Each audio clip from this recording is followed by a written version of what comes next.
everyone. I'm Selena Hill, the Deputy Digital Editor at Black Enterprise, and I'm super excited to talk about how you can pivot into the tech industry here at the Women of Power Tech Summit. For this session, I'm joined by Chandler Malone, who is the CEO of Bootup, and Shannon Johnson, the Director of IT Strategy Realization at Merck. To start this conversation, Chandler, tell us more about your background, why you launched Bootup, and what your company is focused on. Definitely. Thank you so much, Selena. And it feels great to be here. So just a little bit about my background. I guess I'll start in college. I had a little bit of success with friends throwing events and concerts and parties, which really just got me interested in entrepreneurship. At the same time, I had to write 25-page research papers on Snapchat and Square. You know, at that point, I'm a teenager using Snapchat every day. And the gentleman who started Snapchat was in his 20s at the time. For, Square, like I remember having to spend cash going to the barber shop or, having to actually give my friends money before a Cash App existed. And so writing these research papers on these products that I was very familiar with, right, using on a daily basis, and not writing about the technology underneath them, but just the cultural impact that they were able to have and the speed with which they were able to grow really just inspired me and made me understand that there wasn't as fast growing or impactful of a space as tech. Fast forward to today at Bootup. I moved to Oklahoma, a state that has more college graduates leaving the state than coming into the state every year. With that being said, there has been a big push, right, to build a technology ecosystem and have people start more technology businesses and bring more technology jobs to the state that's very oil and gas focused. And so with that being said, when the higher education institutions are not necessarily the most accessible route for individuals, we still need to find ways to be able to help folks get access to these roles that are economically mobile, but also help large enterprises who need this talent very badly. And so that's where we really started Bootup. We learned that there are hundreds of vocational training programs and boot camps that take anywhere from 2 to 6 months to complete. And we help individuals find the right programs for them. Then we support them through the programs through access to a host of resources and tutors before finally helping place them into their jobs. And so since launching our company last July, we've helped over 1,400 people get their first jobs in tech for over $101 million in annualized salary. And 52% of those folks do not have a college degree as well. So that's a little bit about what we do and why we got started. Wow, thank you so much for that. And Shannon, pleasure to have you here as well. Tell us more about your background before you started working in tech. Yes, thank you for having me. So I'll start with college as well. Back when I was growing up, there were 3 big things you could do if you wanted to be ambitious, right? It was be an engineer, be a doctor, or be a lawyer. And so everyone said, Shannon, you should try and be an engineer. You love math and science. And so I started out in engineering. And after a first semester of physics and calculus and chemistry and physics lab, I was like, okay, this is very intense. Let me see what else is out there where I can use my math and science skills. Someone told me about the program in the business school at the University of Texas, and it was Management Information Systems. And at the time, I had no idea what MIS was. I just knew, it had science and math. It had jobs at the time. And so as I got more into it and the coding side of it, I really loved doing software development. And at the time, tech was a very hidden industry. A lot of people didn't know about it.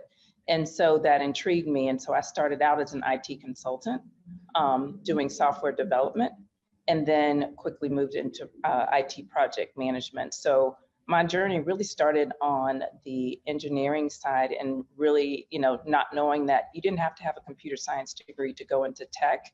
There's a whole industry out there that's available to you. So that's how I got started there. That's amazing. And can you tell us a little bit more about what you do currently at Merck? Yes, absolutely. So when I started in software development, I moved into project management, which was managing teams. And then now I'm more on the IT strategy side. So it's really setting the strategy for the organization, where we want to go in 3, 5, 10 years. What type of organization do we want to be? What type of talent do we want to hire? What type of change management do we want to put in place so that we help our employees to get there? So strategy realization is really helping our IT organization realize the strategy that's set at the corporate level. And so that was the evolution that I went through as I started in project management and then moved into strategy realization. Gotcha.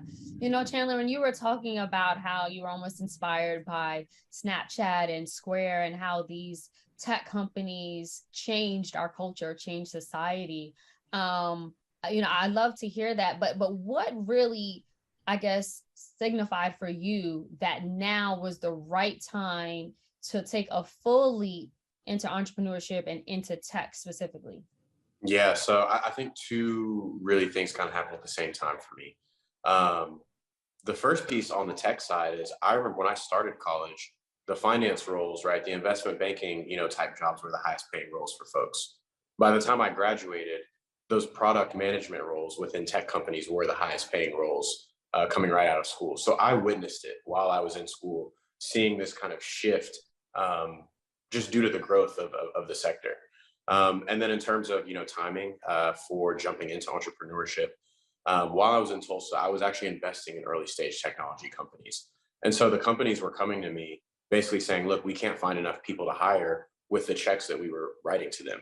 And so for me, that was like, okay, I know that there are a lot of programs out there that are not four-year, institutions that are putting out quality software engineers on a monthly basis. If, some of our investments couldn't find access to talent, I knew that I could find that talent. And so that's when it was time for me to leave the job and start finding the talent and serving customers. Oh, that's fascinating. Can you, another thing that I wanted to talk about with you both is what's happening now. You know, we hear about the Great Resignation.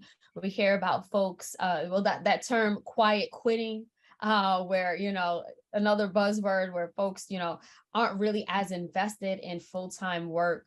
And are looking for, other things. They're looking to pivot. They're looking for fulfillment and other purpose. Why would you say now would be the time for those people and for a lot of people to pivot into tech? Yeah, so it's a great time. And I can say, one of the opportunities that came out of the pandemic was people really reflecting on what I want to do with my life. If I want to make a change, now is the time. And so we had various programs at Merck within our strategy realization where we bring in talent. We ourselves as a company had the opportunity to say, what can we do different as a company? And we decided to focus on really a skills first program, which is a strategy where if you don't have the opportunity to obtain a college degree, you still have access to tech jobs in our company. And there are a lot of times where when jobs are posted, and it's more of a credentials first or degree first type of posting, we exclude people who, did not have the opportunity to go to college like everyone else. So we've changed that strategy because we know there's a lot of great talent out there that have the skills and competencies that we need. And so companies are pivoting. And so it's a great time for people to pivot as well as companies start to open their doors. And as Chandler said, there's so many opportunities out there with his company and other companies that are helping to recruit and provide training and placement as companies open their doors. Yep. And, really to follow up on that, we look at this kind of period over the past few months where the stock market has not been in a great place again. And a lot of folks are pointing to the fact that tech stocks are dropping or that tech companies are laying off large numbers of people. But if you take a step out and look at the macro data, for every one person that's getting laid off, 3 people are getting hired in tech roles. And so if that doesn't show you that there's just such a demand for this talent, I don't know what will. And I think the second piece is, even though many of these tech companies are laying off talent, you have so many companies that are not tech companies, but the way of our world is becoming more and more tech forward, right? Home Depot and Best Buy, their fastest growing business lines are e-commerce. So they can't hire software engineers fast enough. Kroger has a data center with 600 engineers based in Cincinnati, Ohio. And so a lot of these companies that you don't necessarily see as a technology company have more higher paying technology focused roles than you could kind of ever imagine. And so really going and picking up that skill set is going to be one that you will be able to have a job almost no matter what the economic situation is. and, you know, a very high paying, upwardly mobile job as well. Speaking of skill sets, which you just mentioned, what do you tell folks who say, I don't have a technical skill set? I'm far removed from college. They've been doing whatever they've been doing for a long period of time, but they do want to transition. How do they start? Yeah, so that's my favorite question because this is basically what we do, right, as a company. And so I would definitely encourage folks to visit www.joinbootup.com. We've got a few quizzes to help understand what skill set is the right skill set for you. So a lot of people don't realize this, but I cannot code. I don't have software engineering capabilities, right? But there are other roles like product design, like tech sales, like customer success, like project management. And so we'll help you understand what the right role based upon your skill set and your interests is. And then we'll connect you to a training program, right? A 19-year-old who's staying at home needs a different type of flexibility and accommodations in a program than a single parent of four, and so we'll help you understand like the right training program for you. And then once you get into the training program, these programs have placed people at companies like Microsoft, Amazon, JP Morgan, you name it. And so once you get into the right program, you're really in good hands. And I do just want to, echo again one more time, right? Everyone does not have to be a software engineer. There are so many non-technical roles, and that's even been, my own experience working through the space in the industry. Yeah. And Shannon, what would you say? Okay, yes. Yeah, and I'll add to that as well. So at Merck, we have 44 core technical roles, right? And so when we think about tech, we also always think about, software engineering, as Chandler said, there's 44 roles in tech. And, there's so many that you would think are not a part of tech. So there's things just like IT marketing communications. We have marketing communications, within IT. We have, project management. We have Scrum Masters. We have portfolio management. We have organizational change management. There's many opportunities in tech outside of the software development roles. And those skills require a lot of the skills that people innately have, right? You have to be a good communicator. You have to be very organized. You have to be a quick learner. You need to be able to make quick decisions and have critical thinking skills. So a lot of those skills are very innate in those roles that I just named and don't require a technical background. To piggyback off of that, those who have non-technical backgrounds and are considering transitioning, how should they really assess, approve, or hone their skills, like the skills that they do have, so that it's applicable for a tech job? Yes, so absolutely. So I would say the very first thing is when you're either applying to a program or to a job is make sure you understand your transferable skills. I'll give you a real life example of someone who recently came into the company, did not have tech skills, and they're now a Scrum Master, right? So they're working with software engineers to help them meet their development goals. And previous to that, they were a chef in a restaurant, right? But when they came in to interview for the internship, and they now work full time with us, when they initially came in for the internship, they walked through as a chef. You had system and processes that have to be put in place to make sure customers get their food on time, right? And walked us very precisely through. And as he talked through that, they were like, wow, well, those are some of the same traits we're looking for in individuals to help our software engineers deliver the products that we want to get out to our customers. So being able to translate, what you've done in the past into what you want to do is something that's really key as you start to look at these roles. And I think, for anyone that's watching this, listening to Shannon's advice here, right? Shannon is in charge of an organization that is hiring hundreds of people. And so, I think like this is the best advice that you could get. The piece that I would say is, before making any decisions, I think you need to kind of take a step and like do a lot of that internal reflection, right? Understanding the things that you like about your work, understanding the things that you're best at, and saying, okay, these are the things that I want to focus on next. And then I think that can even help guide you into what role is the best role for you. And then when you're speaking about those transferable skills, they're the things that, you really have felt the most comfortable with, the most excited about, as you're making, that transition.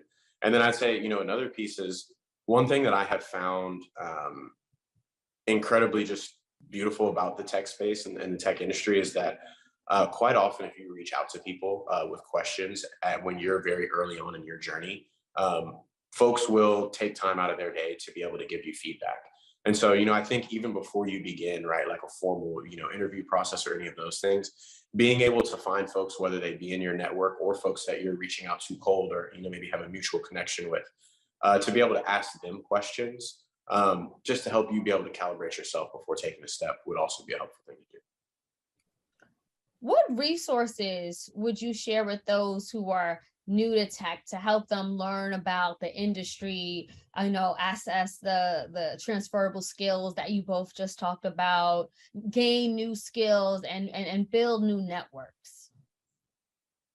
Yeah, so I would say, we have Chandler's company, many other companies that have now been so insightful to know, wow, we can help people get started, right? Instead of having to figure out resources. So I would say utilize those programs, those companies, because as corporations, that's who we're going to, right? Instead of us trying to find individual talent, which is really hard these days. There is a war for talent right now. We're going to these partners and these companies that are training and getting individuals ready. So I would say find a really good program and partner. As Chandler has Bootup, we work also with Year Up, is a very big partner of ours as well. We also work with Interact as well. So I would definitely say partner with one of these companies that already have a foot in the door with these large corporations. I would echo that sentiment. There's so much information available on the internet that in a way there's no excuse for not being able to have it, but also sometimes that level of information can make it difficult to know where to look, where to get started. And so, obviously I'm biased and I feel like, visiting us at Bootup, would be a great place, but there are also other companies like Career Karma that have helped, get tens of thousands of people, into the technology sector. Companies like Careerist, right? Shannon mentioned that they work with companies like Year Up. And so there are a number of organizations that won't just try to funnel you into their training program, but will help you understand all of the options that are out there and make, the best decision for you. And I think like that's the first step, right? Is just being able to make sure you have all of the data laid out in a way where you can make a decision that's best for you. Yes. What, did you want to add something, Shannon? Yeah, I was going to add one other thing. And if there's some research that, individual wants to do on their own, I would say understanding that tech is more than just the tech companies, right? So we think tech, we think of Amazon and Google and all the fancy names. Every single company has an IT or technology organization, right? So I work for Merck. We're a pharmaceutical company, biopharmaceutical company, but we have a very large technology organization.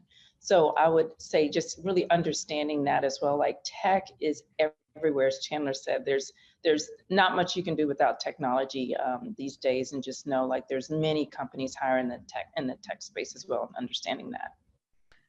Shannon, you mentioned at one point that if I heard you correctly, that there's a lack of talent when it comes to technology. Do you think that there aren't enough people who are, really, taking advantage of the opportunities in tech and paying attention to what's going on? Yeah, so there's not necessarily a lack of talent. There's a lot of talent out there. There's a lot of untapped talent, right? And so that's why, as an organization, we're looking for different ways of how do we find ways to tap into that untapped talent.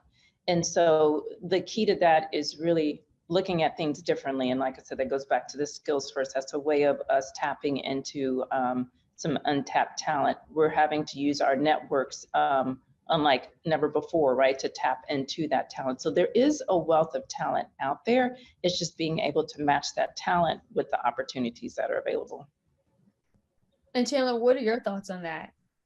I would echo that sentiment. I know when I was pitching my company to investors initially, I wanted to look at the macro talent landscape to be able to have actual data points to show people.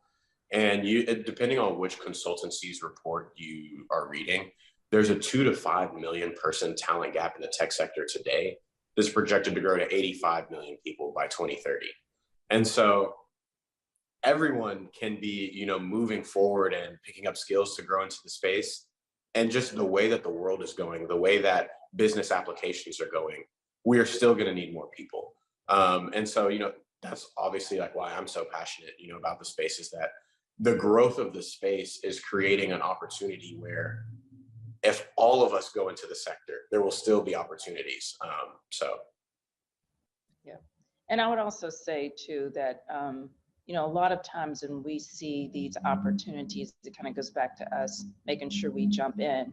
If there's a job description that says it requires a bachelor's or requires this and that, I actually would not let that stop you from applying, right? There are a lot of times we see something and we say, oh, wait, I don't fit that. And I just encourage us, if you see an opportunity and you're able to partner with an organization and you see an opportunity, is we can get foot in the door. It's so easy, like I said, to sell ourselves and what we can offer that organization. There's a diversity of thought that is missing in our large corporations.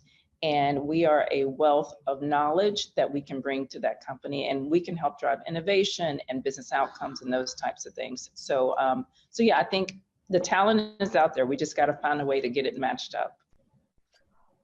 Is there anything that either one of you would like to add to this conversation, especially when it comes to, people of color, Black people entering the tech industry?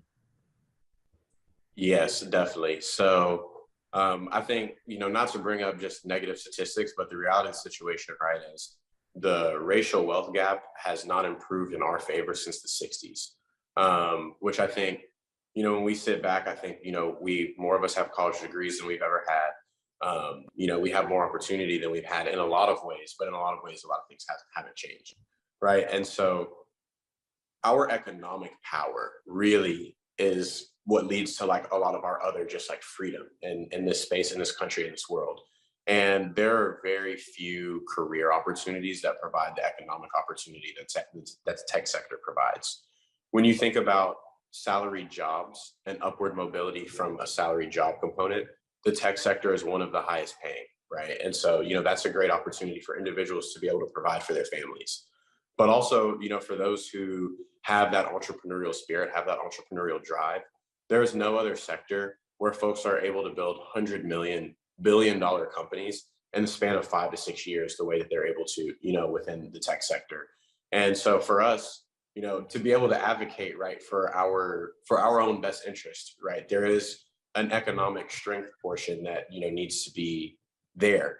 And so I think the tech sector is really going to be one where if we really embrace the opportunity that's there, it can play huge dividends for us, both economically, but also just in terms of freedom and equality in the country. So.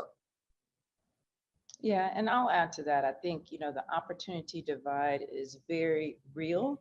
And now is the time for us to jump in and bridge the gap. And I know jumping into tech for, those of you listening out there, it can be scary. It can be daunting. As a Black female, there's not very many that look like me. I'm elbow to elbow with tons of people that do not look like me every day in meetings. And that should not make you shy away from this. There's so many opportunities and doors that are starting to open, and it's up to us to walk through, right? And like I said, partnering with companies that will help guide us. Just know you're not out there on your own, having to figure this out on their own. There's resources and companies that can help guide you through that process. But yes, now is the time to bridge that opportunity divide that has existed for so long. Absolutely. Well, I wanted to thank you both, Shannon and Chandler, for joining us here at the Women of Power Tech. Thank you for everything that you contributed and what you're doing in the tech industry. And it's really going back to uplift others through insight, your experiences and your wisdom. Thank you. Thank you. Thanks so much.